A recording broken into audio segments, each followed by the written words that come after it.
Hi, I'm Andy Aladort, and welcome to Guitar World's Guide to Acoustic Rock.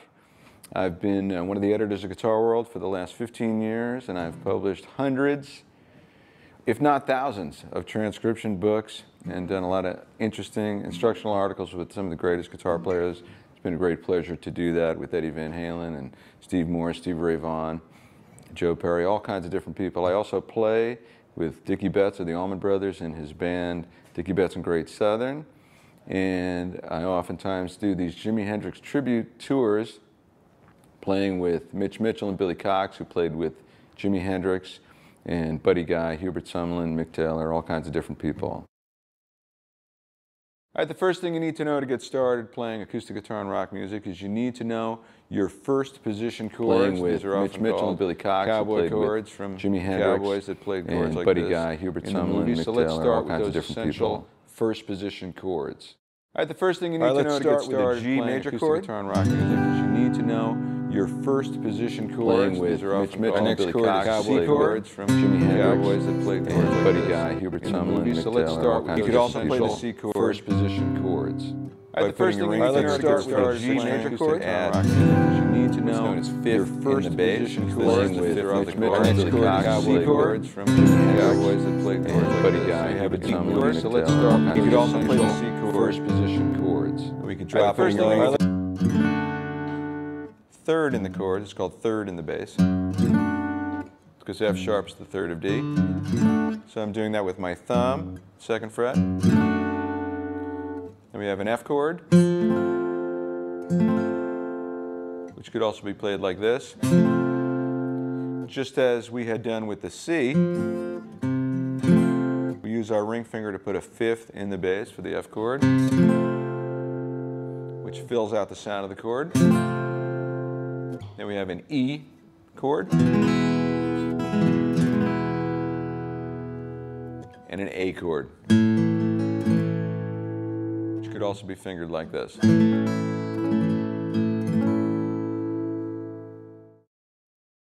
All right, let's begin with some basic strumming patterns. These are very simple strumming patterns that you hear all the time in acoustic rock style music. You hear it in the music of Bruce Springsteen and Creedence Clearwater Revival. You hear it in the Beatles and the Rolling Stones. This is just a very simple basic strum, and what you need to keep in mind is the role of the acoustic guitar oftentimes in rock music is to drive the beat and keep the beat going.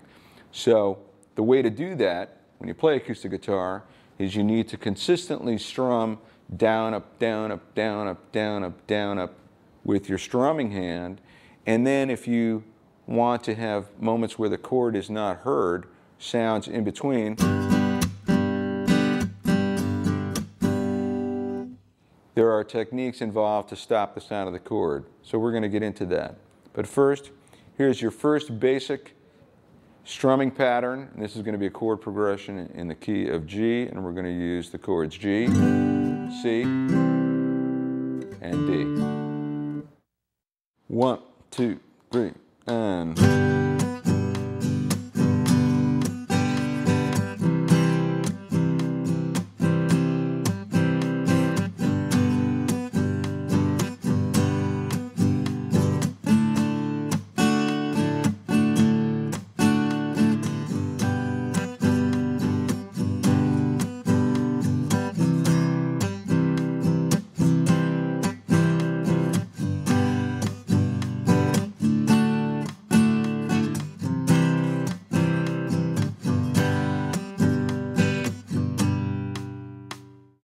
Now let's change this pattern a little bit. What I did in the first pattern is I had a downstroke on beat 1, and then on beat 2 I had a dead string hit, and then I caught it on the upstroke.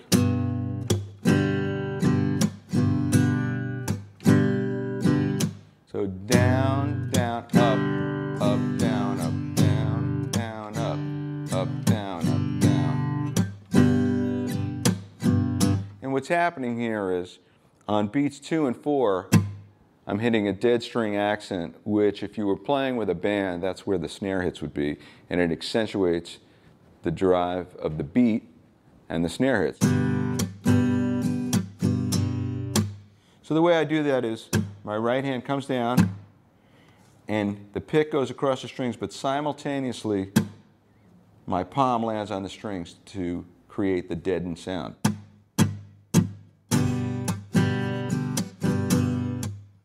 In this next strumming pattern, I'm going to add an upstroke on beat 1, so it's going to sound like.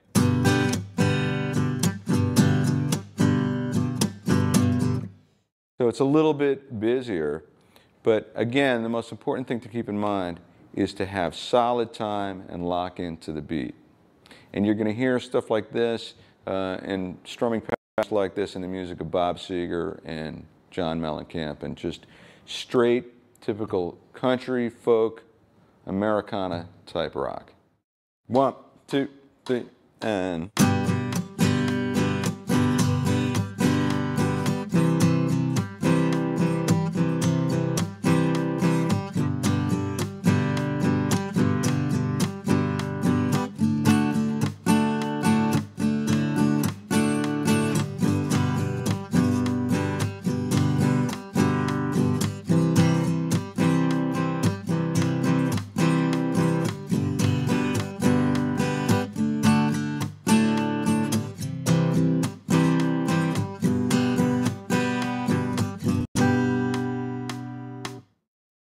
In the 2 chord progressions I was just using to show you these basic strumming patterns, I was using the 1 chord, the 4 chord, and the 5 chord.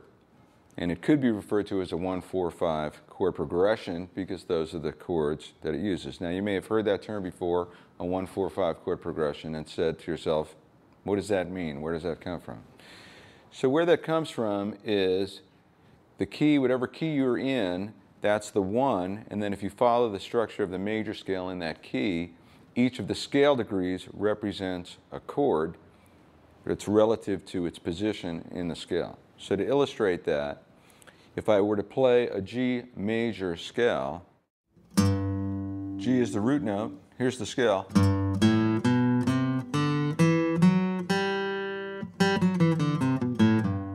So G is the 1, or the root note. And that would be the 1 chord, because that's the key we're in.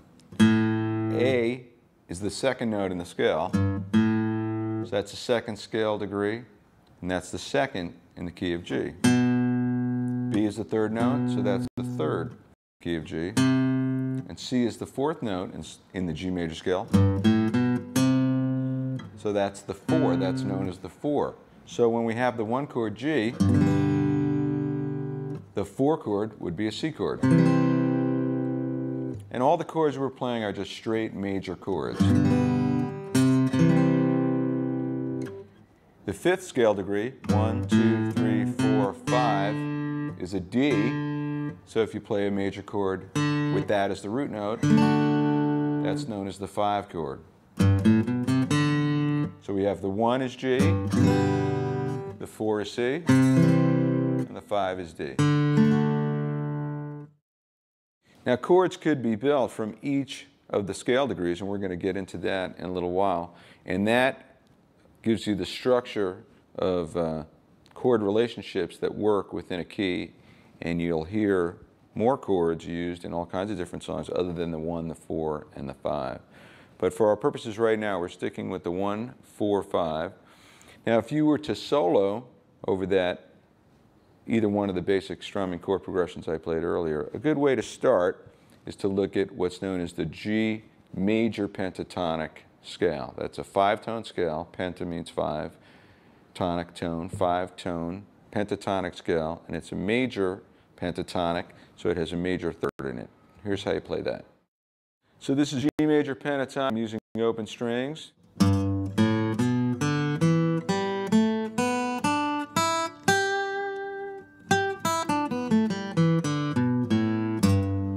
We got the root, 2nd, 3rd, 5th, 6th. Root, 2nd, 3rd, 5th, 6th. And there's all kinds of different exercises you can do to help memorize the scale.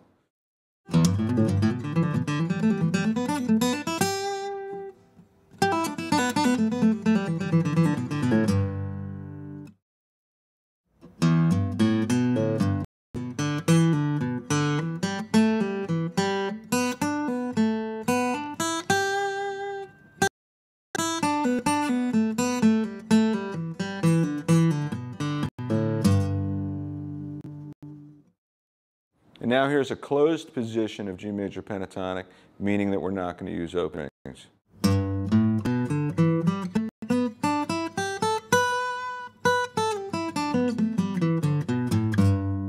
Root, second, third, fifth, sixth. Root, second, third, fifth, sixth. And there's all kinds of different exercises you can do to help memorize the scale. All right, now let's try playing a